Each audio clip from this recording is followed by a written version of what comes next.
On today's episode of the CLS Experience, we have a very exciting treat. He's a Harvard-trained medical doctor, researcher, scientist, and New York Times bestselling author, and his groundbreaking work has impacted a plethora of diseases, including cancer, diabetes, blindness, heart disease, and obesity, just to name a few.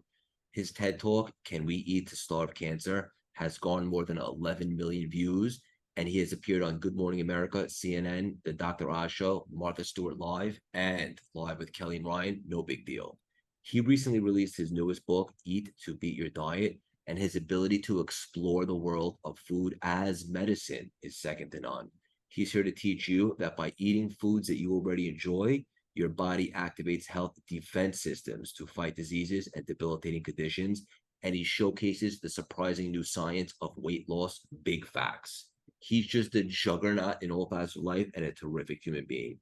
Please welcome the brilliant, handsome, and dynamic, the trailblazing and soulful Dr. William Li. How you doing, Doc? Good. Thanks, Craig, for having me on. It's an exciting time to have a conversation with you. You got a new book coming out. Yeah, ours just dropped, hit bestseller. You have one. It's a great time for both of us. And we were chatting for a while, for being honest, for we record. And I just want to start there for a second. You said something really, really profound and really cool. We were talking about my book for a moment, and then I want to obviously shift the focus to you. But you talked about how reinvention is universal. And it's a great, correct me if you said, it's a great way to get out of any rut for anybody in any situation. Is that right? Yeah, I think that anyone alive on the planet today, once you get beyond early childhood, we all find ourselves in a rut or a jam or a bind, and we're always trying to figure out how to get out of it. When the problems get really difficult to solve and you feel like there's no way out, that's exactly the time that you actually pull that ripcord and you just reinvent yourself. I think that the most successful people that I know, myself, being among people who have reinvented themselves, you by taking the time to rediscover, you uncloak your own secret powers, your own superpowers, in order to be able to dare to do something bigger and better. And that's really the ultimate get out of jail. I mean, that's the most beautiful thing I ever heard. We're supposed to be talking about all your stuff, but that's just awesome. And I'm so happy that it resonated with you. And you make a great point. Like, one of the reasons why I was so passionate about our book and so forth is because I don't believe it's niche. I believe it's for anybody in some capacity that's looking to level up or maybe shed some old skins or shed some old identities. Right. And, I like the byline that you actually have on it, which is really a mindset, because so often what we need to do to be able to upgrade ourselves is really to just slightly shift our mindset. You don't have to have a huge change. I mean, sometimes a huge change can be helpful, but a lot of times, if you just walk a little bit to the side, you can kind of see how to sneak out the side door to do something that you really actually avoid the problems you have now in order to do something new that will actually reinvent you. I love it. I love it. It was funny. I was on someone on my team today sent me something. They took a screenshot. They were on LinkedIn, and like, you got to see, Mm. and it was somebody's signature, and it said CRO, Chief Reinvention Officer. I just thought that was so cool, so funny, so relevant. Yeah. Listen, I mean, honestly, if you take a look at all the great people that are out there, like the real heroic figures, all of them have struggled somehow. And, it's hidden behind the successes of most people, yourself included. But really, if you unmask, if you really go back and look at the narrative, the whole narrative, and you have somebody being really transparent with you, you'll actually find anybody successful has encountered some kind of difficulty, maybe even a kind of like a roadblock that could have ended the game. All right, but they somehow figured out how to actually get by that. And I would argue that reinvention, or putting themselves in a different place, giving themselves some additional energy and skills, got them beyond that initial obstacle. I mean, it doesn't get better than this. And also, like, those people are the most relatable. That's who we connect with, right? Like, I don't know about you, but I was a bit of, I still am, if I'm being honest, a bit of a comic book nerd. And when I was growing up, like, I could never really relate to Superman because it was just, I didn't see how I could connect with him. Essentially, he was like an alien. You're Obviously, a DC. You're a DC guy. I am. Yeah, Okay. I I love grew up. Batman. I grew up on Marvel, Okay, and okay, what you're about to say, I think, is one of the classic conversations between comic lovers, which is, DC had for so many years put together these like super heroic people that were hard to relate to. yes, Uh, and one of the things that, although Marvel had these grotesque characters and they had all kinds of weird appendages and they looked funny, they always had like real world problems. Like they bickered with their spouses, and they couldn't pay their rent and all this other kind of stuff. And so, comic books, by the way, are just another way for us to escape and find our place in a different world in order to be able to come back to our world, that's right. to be ourselves. Yeah, and but as you were describing earlier, there's always like a hero's journey, right? They have to go through Mm, stuff. And what I was gonna say with that is I always gravitated towards Batman because essentially he's a human, a mm. billionaire that fights crime, and I just thought that was attainable. But I totally understand what you're saying. So that's funny that you're a Marvel guy. I will say this: over the last 10 years, so forth, Marvel has definitely done a better job at creating the movie universe. Although there's some new ownership at DC, I'm hopeful. Well, but and we could probably geek out the whole I could tell. podcast I on could tell. Marvel, but I will tell you, one of the most amazing illustrators. I mean, the behind the scenes, the BTS between Marvel and DC, they exchanged a lot of the same writers and artists, which actually speaks a lot to the kind of the spirit of the golden age of comics, that like I grew up with. Yeah, absolutely. Who's your favorite superhero? Straight off the cuff. Oh man, you know what? I was always a Fantastic Four fan, but actually within that genre, I really like the Silver Surfer. That's cool. Yeah, I don't know so much about them, but I remember him from the movies he did a couple of years back, and now they're redoing in the new Marvel universe the Fantastic Four. That seems hopeful. Seems exciting. Yeah, well, we'll have to see. It's a reinvention, right? That's awesome. Best beginning to a podcast ever. There's so many places we could take this conversation for our audience and listeners that might not be familiar. We're about 6 million now. My best suggestion is to play catch up, do a deep dive, check out all Doc stuff, grab his book, familiarize yourself with this content. It's actually life changing, straight up. What I think is most valuable today is we just have an unbelievable conversation. But before we dive in, we're going to get a little weird. You ready for me? Yeah, bring it on. Doc, what is your superpower? You know, I am able to adapt to almost any situation I get thrown into, and you know, and actually, my superpower is actually to take the. I'm a doctor, right, and I'm a scientist. Mhm. And my what I found where I found my superpowers is that you can take the people who are ill with diseases that other doctors say that they don't know what to do with anymore. There's nothing left. The game is over, kind of thing. And I usually wind up waking up in the day like that's what I eat for breakfast. I'm able to often help to solve those problems. So my superpower is really to be able to adapt to a really hard situation and find solutions, to snatch victory from the jaws of defeat. Snatch victory from the jaws of defeat. I mean, it doesn't get more beautiful than that. This is great stuff. Your new book that just came out, Eat to Beat Your Diet. Is that right? Yeah, that's right. Yeah, New York Times bestselling. Of We hit that list in the first week it came out. course you did. No surprise there. Congratulations. I now Thank you. I now firsthand know what goes into a book launch. Essentially, writing the book is actually the easy part. The Yeah, launch, spreading the message, and all that stuff is a lot of hard work. Congratulations to you. Most importantly, thank you. the book's reaching a lot of people, impacting so many. Why this book and why right now for you? Okay. So, I'm a physician. Internal medicine is what I do. So I take care of people and about keeping them healthy.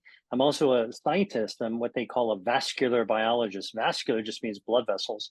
And the reason I got interested in blood vessels is because, and you may not know this, Craig, but all of us, you and I, and anybody watching this or listening to this, we have 60,000 miles worth of blood vessels packed into each of our bodies.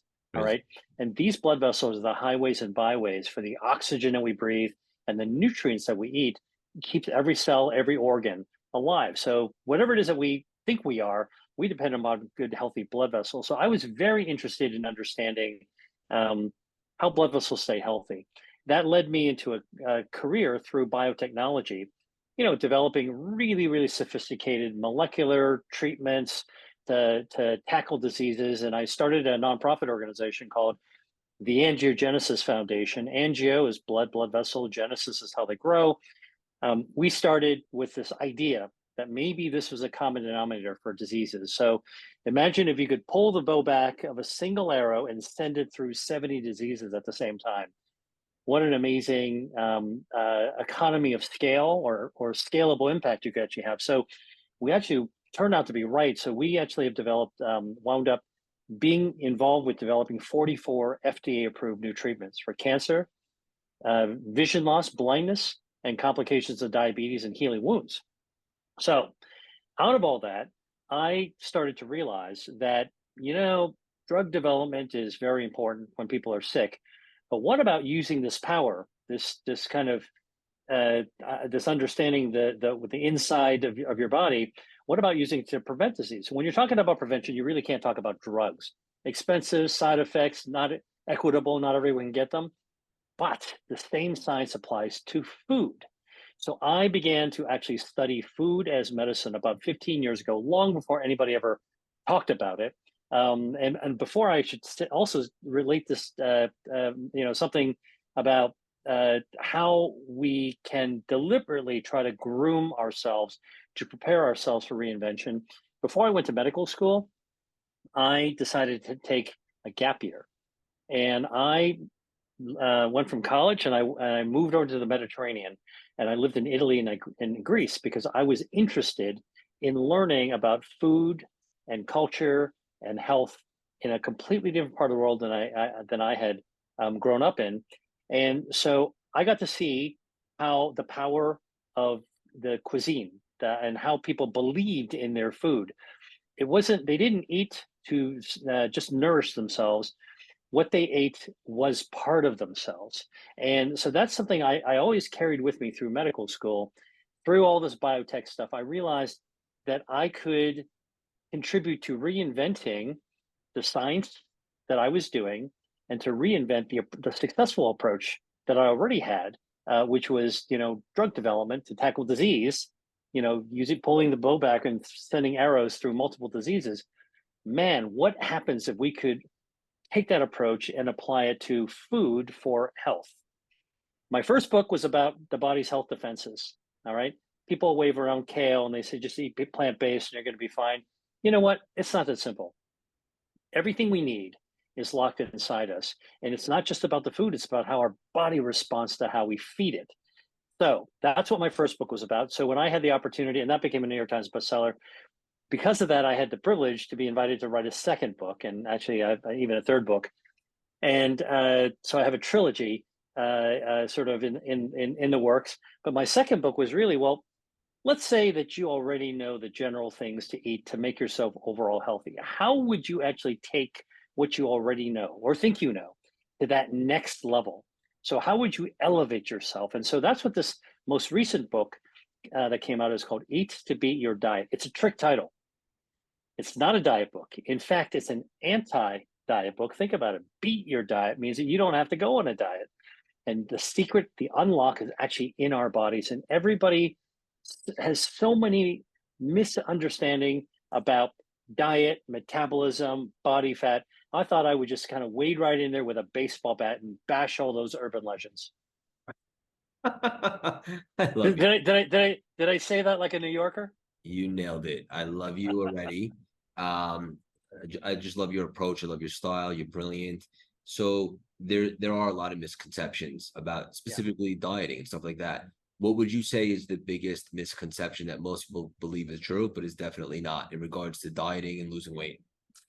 Okay, I'll tell you, there's so many things that in my research discovered that are surprising. But the one that's probably most surprising to me, because I'm not a big guy, I'm not overweight, okay, is that even skinny people can have too much body fat packed inside their thin tube. And that body fat packed inside a thin tube of your body, your belly, can be incredibly inflammatory and dangerous, and you could be your health could be in jeopardy even if you're thin. So people that are thin say, you know what, I don't need to lose weight, I don't need to watch my diet, I can eat anything, I'll be just fine. Wrong. It turns out that skinny fat, which we used to think about, like women would talk about skinny fat. No, women or men and men can have this harmful amount of body fat. Think about, like the classic thing we see now is the dad bod, right? Mm-hmm. So dad bod, usually on somebody who isn't out of shape, but not in good shape, not in perfect shape, not like when they were in their 20s. Sure. Those people tend to have a lot of internal fat, harmful body fat, and visceral fat was what we call it, highly inflammatory, sets them up at risk for diabetes, heart disease, cancer, stroke.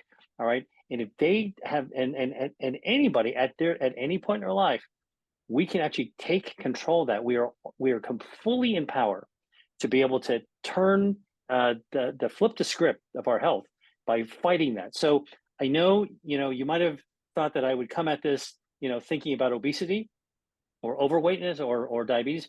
I want to start it by saying the conversation by saying body fat is not what we think it is, and being overweight, body size, isn't actually what tells you about metabolic health either.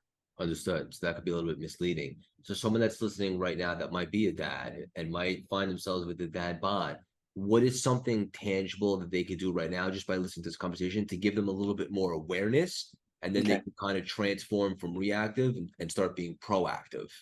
Yeah. Okay. So I'm going to throw myself under the bus here and Please. just kind of tell you a story that I think almost everyone will relate to, right? So, we all start out, most of us start out in pretty good shape. And then at some point in our adult lives, we get out of the shower in the morning and we're drying ourselves off. And out of the corner of our eye, we look at the mirror and we see a lump or a bump that doesn't make us happy. All right. And we start, what's the first thing you do? You curse, like, man, that shouldn't be there. I got to get in better shape. I got to go on a diet. I got to eat better. And then the second thing you do is step on the scale. And if that number isn't the number you were hoping for, all it does is reinforce sort of like this self-loathing, like, oh man, that really sucks. I got to do something better for myself. All right. Now, here's the key thing. What you see in the mirror and that number on the scale doesn't actually tell you what kind of shape that you really need to be in. All right. Because our bodies, our metabolism is basically the hardwiring in our body to burn fuel. And the important part of our fuel isn't what we look like or what the actual poundage that we actually have. You could have heavy bones. You could have drank a lot of water. You could be measuring water. You could be very muscular. Okay. You could be a weightlifter and your muscles could be heavy. Number on the scale doesn't tell you what's important. What's really important is how you use food.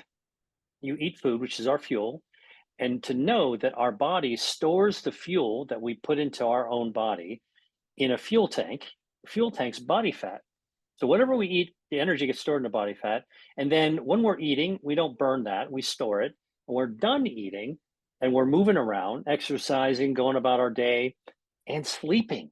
When we're sleeping or moving around, our body, as long as we're not eating, our body's burning down body fat. So something that you should all know is that our body can burn body fat, burn excess fuel to get us in better shape all by itself. What you should know is that when you sleep, you have good quality sleep, you're burning actually fuel. And if you wait a little bit before you eat in the morning, so I don't do what my mom taught me to do. Get out of bed, have a big breakfast, you got to have food, get on the school bus, don't be late for school. No, I get up, okay, and I don't eat for about an hour after I get up.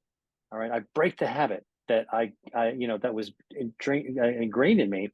I give my body my full night's sleep plus an extra hour in order to burn down excess body fat to elevate my metabolism. And then the other thing I do on the entry side of this for my metabolism is I don't eat after dinner. So when I put my dishes away in the sink, I'm done for the rest of the day, but until I go to bed. I don't do a midnight snack. I don't eat ice cream. I don't do all that kind of stuff that people do. Snack on a slice of pizza late at night. Don't whip it in a microwave. Now, the reason is when you're not eating, you put your dishes away. Let's say you go to bed at 11 and you finish eating at 8. That's 3 hours. Your metabolism is cranking. You're burning down body fat, no matter what your body size is. Then you go to sleep for 8 hours. That's the ideal time. 3 hours plus 8, 11. That's 11 hours. What I do, I wait an extra hour before I eat anything. Okay. That's one extra hour. 11 plus 1 is 12. Now I've spent 12 out of 24 hours. I've spent half my existence, okay, burning fuel. That's the easiest way. If you got a dad bod and you don't want to have to go get a trainer, go on a special protein supplement diet, do anything insane, that's enough to get you started. And then we can go from there to figure out how to refine that, how to polish that. This is priceless, so valuable. I have a couple quick questions. One, I'm actually scared to ask you, if I'm being honest, because I still consider myself like in that season of grind. It's only 3 years and we're building and we're growing rapidly. We're hiring and scaling. And I need to own what I'm about to say to you.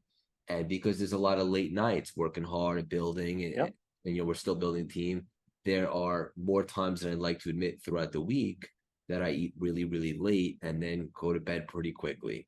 I think I already know the answer to this, but that's not good. Is that right?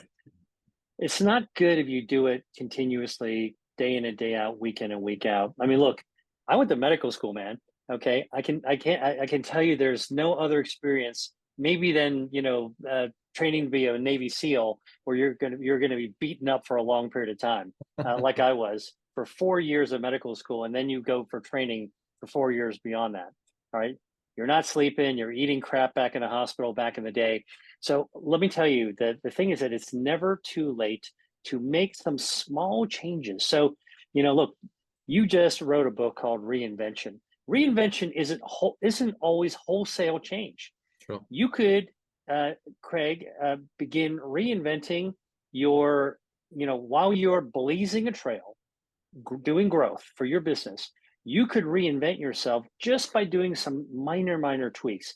The timing that you start eating, setting an alarm, making sure you're eating the right things, so you're making the right things available to you. And when you're sleeping, you want to have a good quality sleep. There are little ways to actually do that. Putting on those little blindfolds you get when you fly on an airplane, putting putting those little earplugs in. Sometimes that can really help you get a nice sleep. Putting white noise on. All of those little tweaks helps your body do its thing. We're just asking your body to do its thing. So, someone like you would come to me, as you just have, saying, man, based on what you're saying, I feel like I'm screwed. Nope. I would say, this is your starting point. Let's figure out what we can actually tweak so that you can start to just get on a slightly different path. And those little small changes today wind up being a big path deviation later. Yeah, love this. So helpful. And I have awareness, and I'm trained. I'm running right now. I'm training for the New York Marathon in less than 2 months. Okay. And so, for me, it's like, it's very simple. I just have to commit. Okay, maybe if I'm going to have a couple late calls, in between one of them, eat.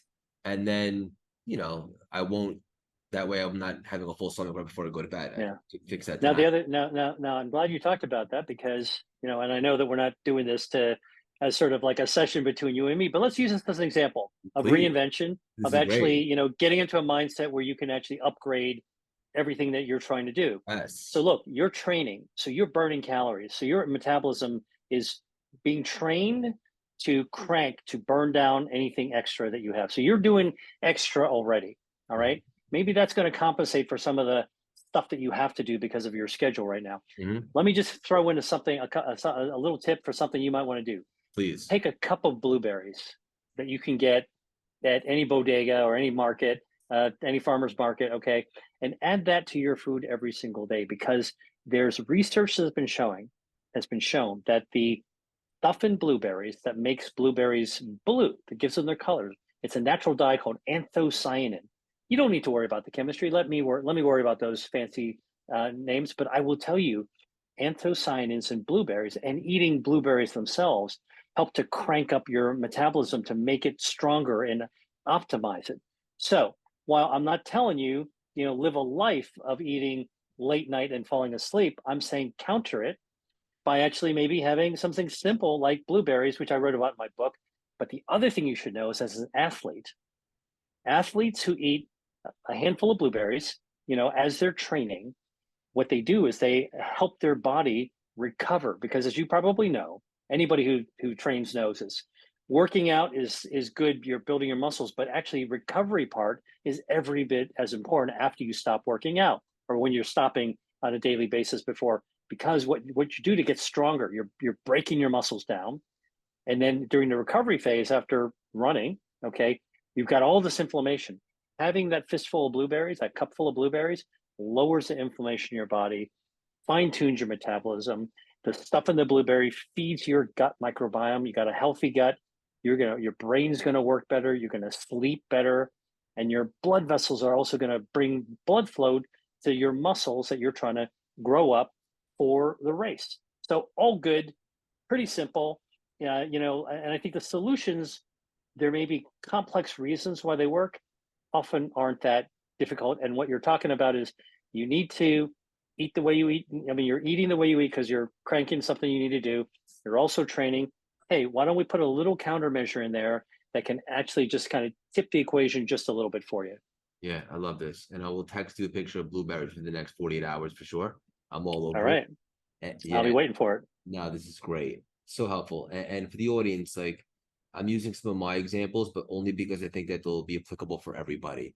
And one other thing I wanted to ask you about is kind of a crazy story, but 2 years ago, I was at a speaking engagement and we're playing football on the beach the day before, and I got injured and I came home, and it was misdiagnosed as a sprained ligament. As it turns out, after facilitating an MRI, there was a tumor in my foot, and Huh? yeah, and I ended up getting surgery, and that was benign, thank goodness. And then I still ended up running the New York City Marathon a couple months later with no physical training. That's a different story. But it really caught me off guard when it happened. I remember the doctor called me very specifically because I was in this big clunky boot, and I told my fiance, like, something doesn't feel right. And we got an MRI, and I remember the doctor called me. He's like, "Hey, can you come in?" I'm like, "I'm very busy. Just hit me with it. Is it a torn ligament?" He's like, "No, actually, the ligament looks great, but we found a tumor in your foot." And so one of the things that you talk about often in some of your brilliant work is how do tumors grow? And I'm just curious. I think that this will be good knowledge for everybody listening, really. Okay.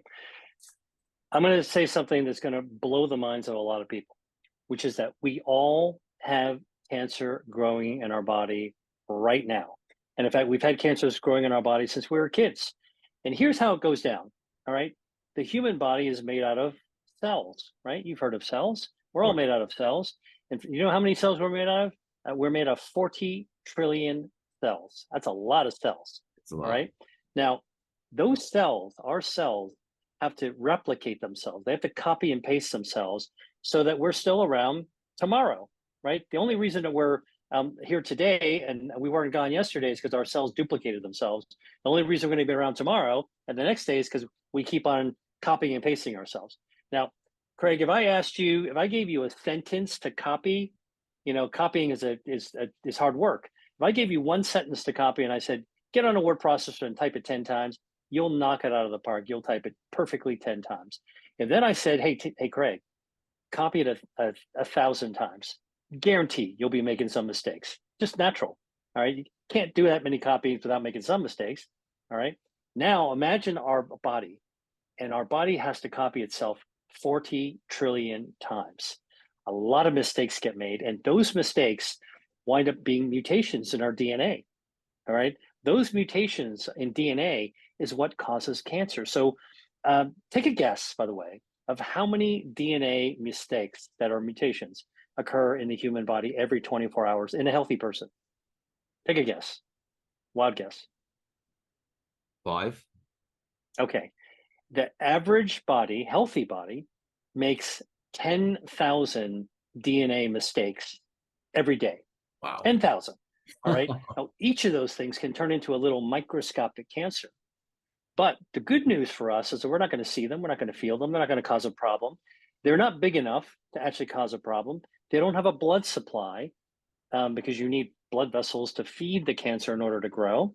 And they just sit there quietly until one of our body's health defense systems, our immune system, our immune cells conduct surveillance like cops on a beat, okay, driving through the neighborhood, checking out for bad guys. And when our immune system spots a microscopic cancer, it's kind of like seeing a guy that looks like a drug dealer in a corner of a good neighborhood. You know what? Let's go ahead and put them in the back of the paddy wagon anyway. And they just and your immune system actually gets rid of any problem cells. And so that's how these tumors are actually taken care of every single day of our lives. When we actually get a tumor that grows up and you can see it on an MRI or in a breast or a prostate or a brain or a lung or all these other horrible cancers that can occur as we get older, okay, what happens is that those tumors have figured out how to thwart our body's health defenses. They figured out how to hijack blood vessels to grow, to feed themselves. They figured out how to use stem cells to actually make more of themselves, the cancer. They figured out how to take advantage of inflammation because maybe our gut isn't very healthy. We're eating crappy stuff. Our gut health is down. Now our inflammation levels are up. Inflammation is like pouring gasoline onto the embers of a fire. Tumors love that to grow. More mutations in the DNA. And now your immune system might also be low because, well, maybe you're not getting enough sleep. Maybe you're worn out from even working out. Maybe you've got other conditions or diseases, or you're eating crappy food. Now our immune system's down. Now your shields are down. And when your shields are down, you're much more vulnerable to having something like cancer go from this harmless microscopic thing that can be removed by our immune system to having it rocket and grow up and become a deadly problem. Wow. This is groundbreaking stuff. So the take home message is we have a new way based on understanding cancer of realizing that it's not only the fearful disease that we think of people that we know who have suffered from cancer, it's happening all the time in our body. And that's why it's such an opportunity for us to eat to beat diseases like cancer by eating foods that shore up our defenses, raise our shields, help our body prevent blood vessels from feeding cancers, help destroy stem cells in the cancer. Do you know that purple potatoes, those purple potatoes you'd see in a salad, maybe? Okay. The anthocyanins, which by the way is also found in the blueberry, it's the same thing, actually kills the stem cells, the baby cells that generate colon cancer cells. That's been shown in the lab. It's mind-blowing to think that purple potatoes can actually have this kind of effect. Olive oil kills breast cancer stem cells. So does matcha tea. All right. So the things I just talked about, by the way, purple potatoes, olive oil, matcha. If it doesn't sound like sort of extreme diet stuff, like, oh man, I went to a sushi bar the other day, I just had some matcha, or I went to the Italian place and I had something with olive oil.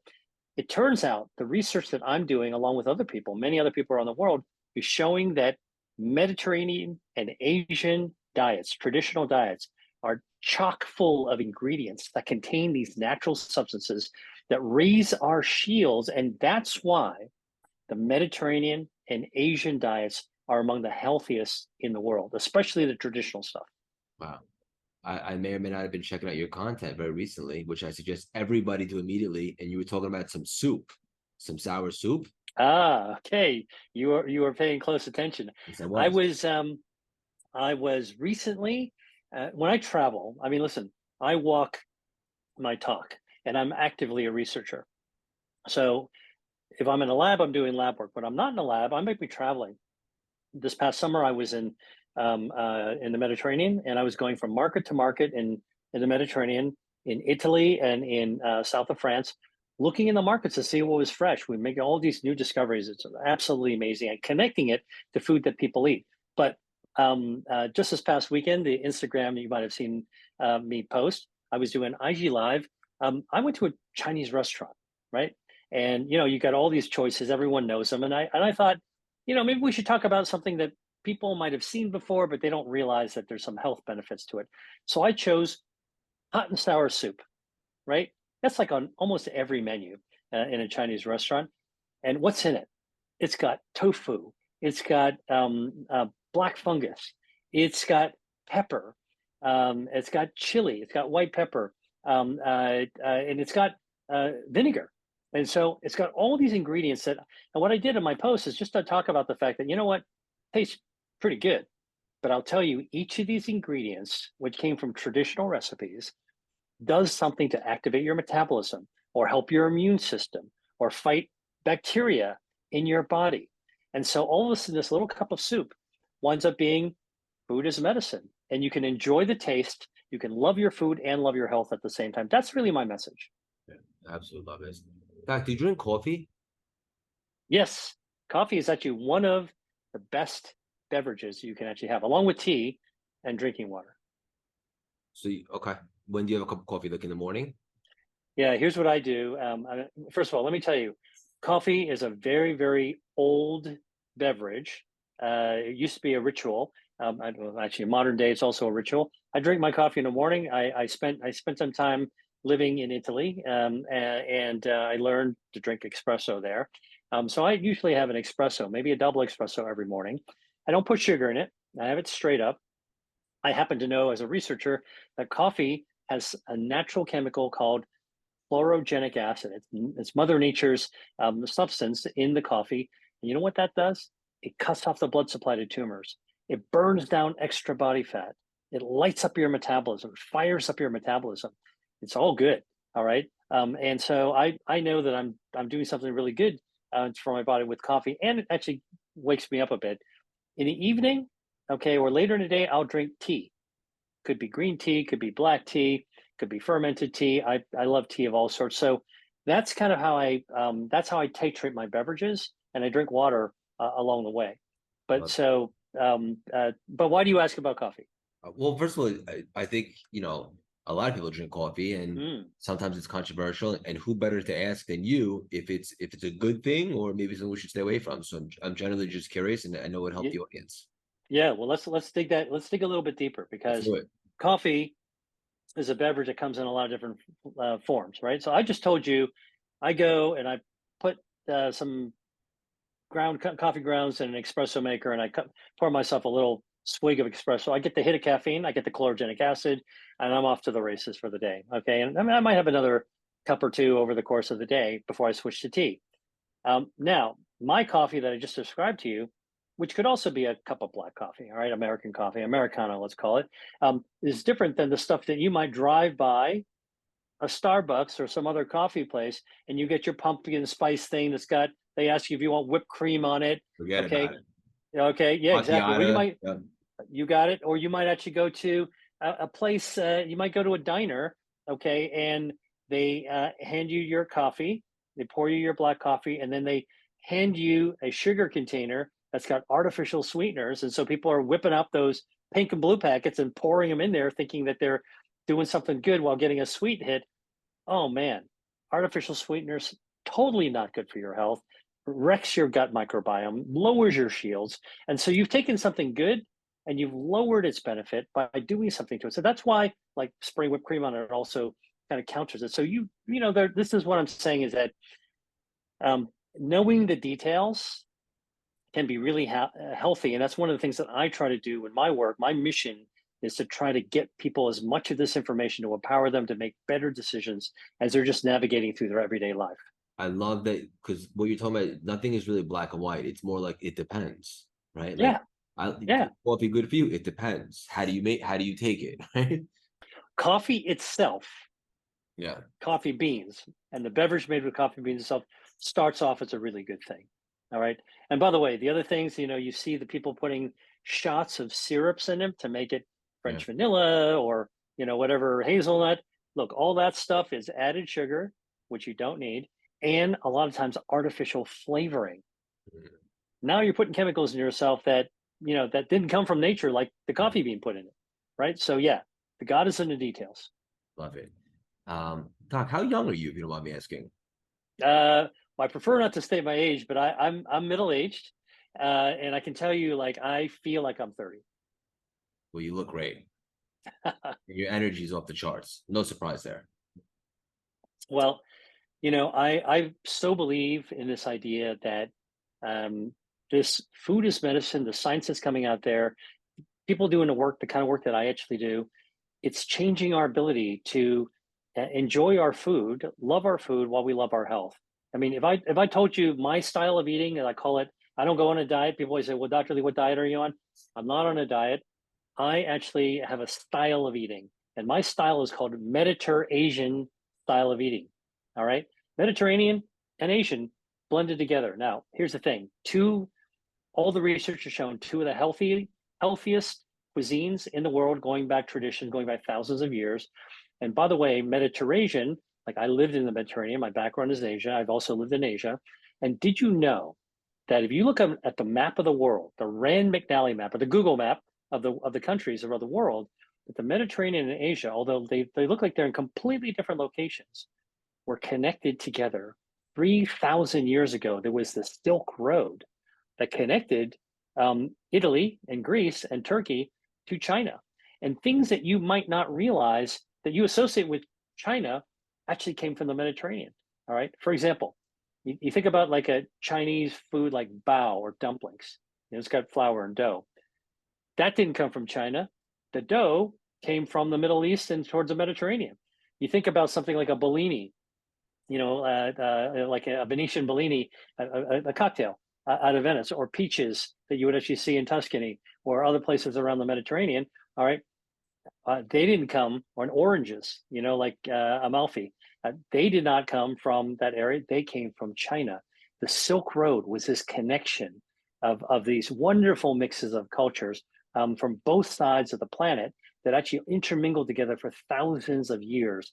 And so I tell people I don't go on a diet. I love to explore food. I love taste, great flavors, and I love the traditions and respect the cultures that they came from. So everyone, no matter who you are, came from someplace, right?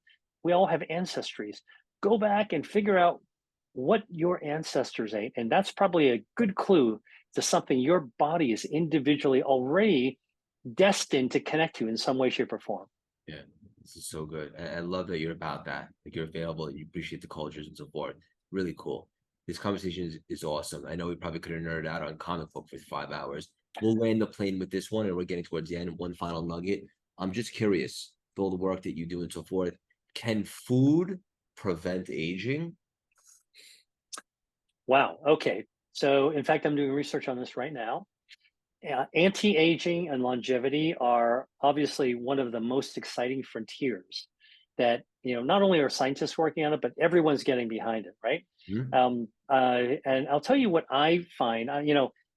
You're talking to somebody who's a real scientist when you hear somebody say, "We don't know yet." Okay, because scientists say we don't know. There's a lot of things that we don't know. Scientists are excited by the things that we don't know. That's what we do to try to figure them out. The Yeah. people that say, "Oh yeah, here's the answer," lickety split, I can tell you that they may not be scientists. So I'm telling you very honestly, we don't know if it's possible to reverse aging. We don't know if it's possible to extend life to 200 or 150. Those are interesting goals, laudable goals. A lot of people want to do that. But I'll tell you what is really interesting that we do know we can do today. We do know that we can lower the risks of the diseases that take us out when we're in our 50s and 60s and 70s and 80s. You want to lower your risk of breast cancer by up to 30%? Have a tall glass of soy milk every day, because studies of 5,000 women have shown that women who are at the highest risk of breast cancer, that if you have soy, tofu, soy milk, a tempeh, miso, all that kind of stuff, there's a natural substance in soy, believe it or not, that cuts off the blood supply feeding cancers, including breast cancers. So it's not that soy is harmful for cancer, it's beneficial, lowers the risk. You're a man, you don't want prostate cancer to knock you out when you're 80, all right, or even younger. I can tell you that eating cooked tomatoes, like tomato sauce, 2 to 3 times a week, and you don't need a lot. You only need half a cup of cooked tomatoes. I bet you and I would ask the waiter for more sauce on our pasta if he only gave us half a cup, if the chef only gave us half a cup. All right. So you don't need a lot. You can have more, but you don't need a lot in order to lower the risk. This is the study of 30,000 men, okay, over 25 years. Those men who ate 2 to 3 cups of cooked tomatoes had a 30% lower risk of developing prostate cancer. So, number one, we do know that if we actually choose wisely different kinds of foods, prepared in different ways, we can actually, at specific doses, we can lower our risk of the disease that will take us out. That's one way to actually live longer.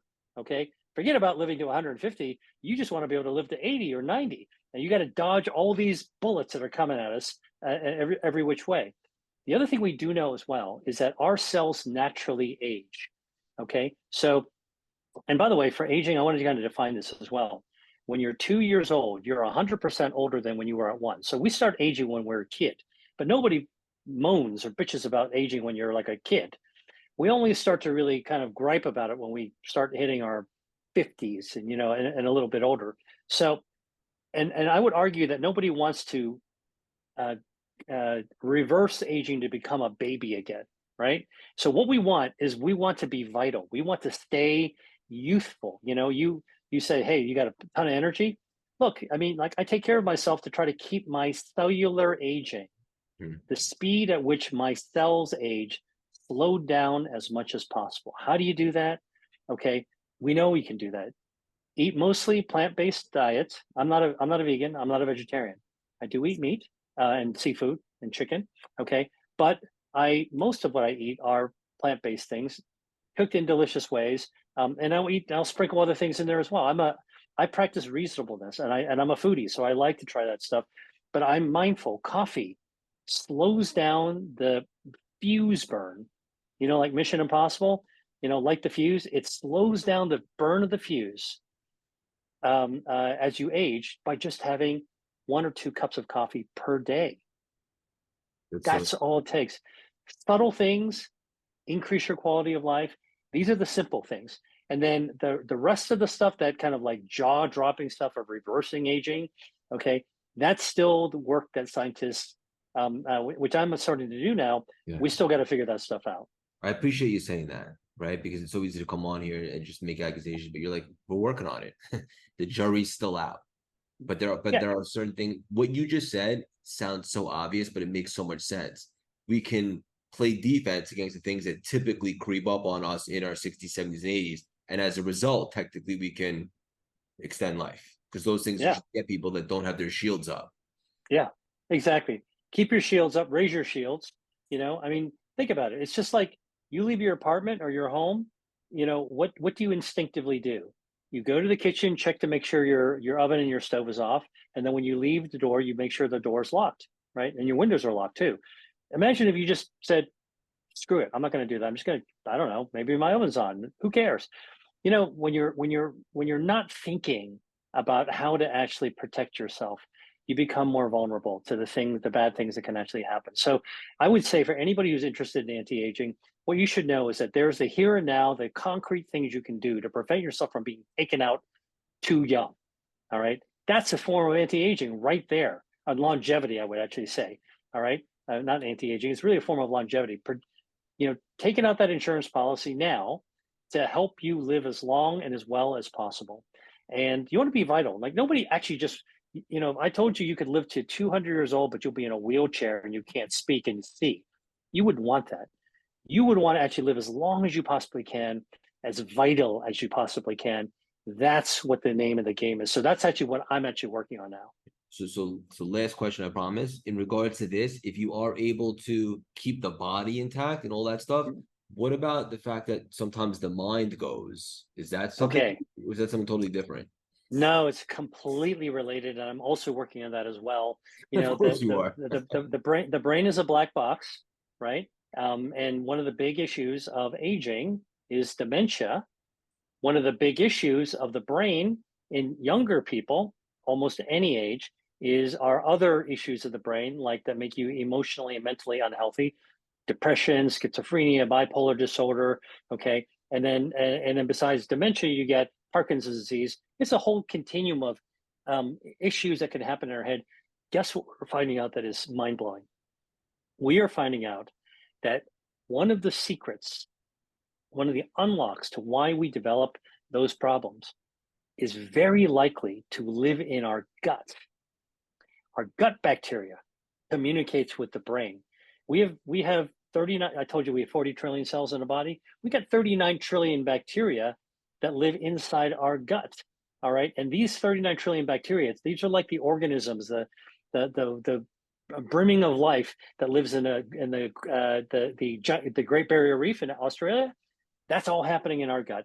And those bacteria text message our brain every day, helps our mood, helps our cognition, helps to lower inflammation. So when our brain is inflamed, and we got brain fog, it's usually because our gut's not that happy. We got a lot of inflammation as well. So one of the things that I've been doing in the last couple of years is studying the gut microbiome. And then what do we feed our gut bacteria? If you got a dog or a cat or a pet bird or a goldfish, you are definitely every day thinking about them, and you're sprinkling some of the food or opening the kibble to feed them, and you're feeding them. And you're probably making an effort to feed them good quality food, right? You're not going to feed them the crappiest thing you can buy. No. You know that's not going to pay off. That's what we are doing for our gut. And when we're just beginning to realize now, just in the last few years, when we mistreat our gut bacteria and our gut bacteria gets sick, unfortunately, they can't protect our brain. They help to lower our shields. They're one of our shields. Our shields go down, our inflammation goes up, and guess what? That's how we let all the prisoners out of the cells to go attack our body from the inside out. This is unbelievable. This is great stuff. All right, final question. Of all the stuff that you're working on right now that you don't have answers to, what are you most excited about? Well, this is a great segue from what I just said. I'm a cancer researcher, and I've been involved with developing cancer treatments. I never thought I would see this in my career, but I've actually seen cancer cured with my own eyes, not once, over and over and over again. It's happening. And it's happening with immunotherapies. These are new forms of cancer treatment My that dad's on that. boost your body's, your dad's body's own immune system. One of your shields up. That's what immunotherapy does. Okay. And that's powerful because now you are boosting your own defenses to go after the cancer. Now, here's the reality of immunotherapy. About 20% of people who are in immunotherapy have a great response. Some portion of that, they get cured, which is a miracle. Okay. But it's a miracle that's here and it's real. And it was designed by humans, and it's all very scientific. My own mother actually was cured of stage 4 cancer. She went to stage 0. Okay. Really? What kind of cancer? She had endometrial cancer of the uterus, spread everywhere. She only got 3 treatments of an immunotherapy. God bless. 9 weeks. Every 3 weeks, she got one. 9 weeks later, gone. All right. It was like you took a eraser to a dry erase board, just cleaned it all off. Crazy. All right. So this is what I'm seeing in my career. Now, what about the people who aren't responding? What we're discovering, Craig, is that the people who are not responding are missing key bacteria in their gut. Some of these bacteria are very sensitive to antibiotics. Some of them are very sensitive to ultra-processed foods. Some of them are very sensitive to the additives that are found in common foods, even like low-fat yogurt, for example. All right. And so what we're able to do now is, and what I'm most excited about is how can you take somebody who seems like they're doomed with cancer, even on immunotherapy, and how can you turn that around? Remember, I told you one of my secret powers is snatching victory from the jaws of defeat. How can we do that? And we believe that we can actually put back the bacteria they need, boost it up with food. And recently, I actually took part in a gut microbiome transplant. You took the poop from somebody who cured their own cancer because of immune therapy responding to their own poop. They got super poop. All right. And then you took a donor and you gave it to somebody whose body was missing those bacteria. So we're actually able to now get that poop, sequence it using super complicated technology, see exactly what's there. And we're just at the beginning, at this cusp of being able to turn around this one lever to be able to help cancer patients respond much better. This is so good. So when someone has cancer and then you go to see if they're a candidate for the immuno, do you also see right away if they have that bacteria in them?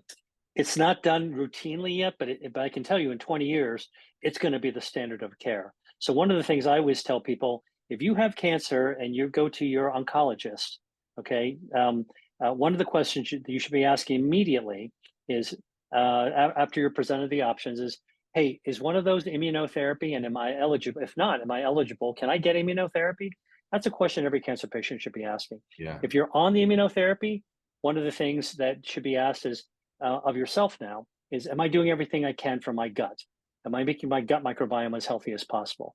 Now, that's not something a doctor is now thinking about. It's, you know, I'm talking like 20 years from now. Like I work in super cut beyond the cutting edge stuff. So what we're talking about now for your podcast, the listeners are hearing about, this is not even in the medical world yet. A few people know about it, but I'm just telling you, coming from the real cutting edge, like the thin air of medical research, this is what people are going to be doing in 20 years.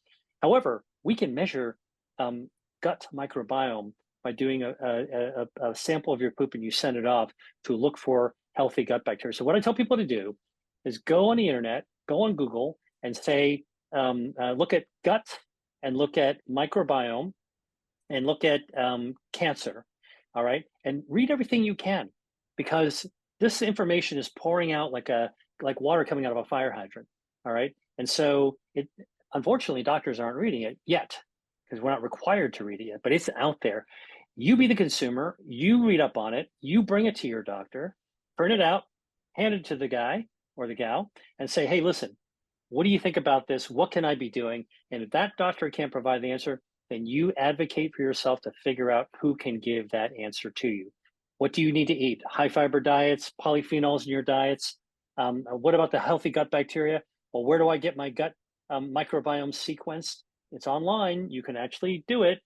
What are the bacteria you should be looking for? You can actually look that up too. So, you know, this is a whole other podcast episode that we'd have to tape to talk about that. But, you know, but listen, we're you know, like what I'm telling you about is how we reinvent an entire way of treating cancer. That's a reinvention. The mindset has to change. All right. And we're not talking about upgrading one person's life. We're talking about saving someone's life, but we're upgrading an entire profession. So maybe we can actually, you know, kind of stick a landing on that, and you know, we can come back and talk about it some more. Yeah, I would love to. We really ended strong. This is really special. Thank you, Doc. I think I know the answer to this, but for our listeners, 6 million, they're very loyal and engaging.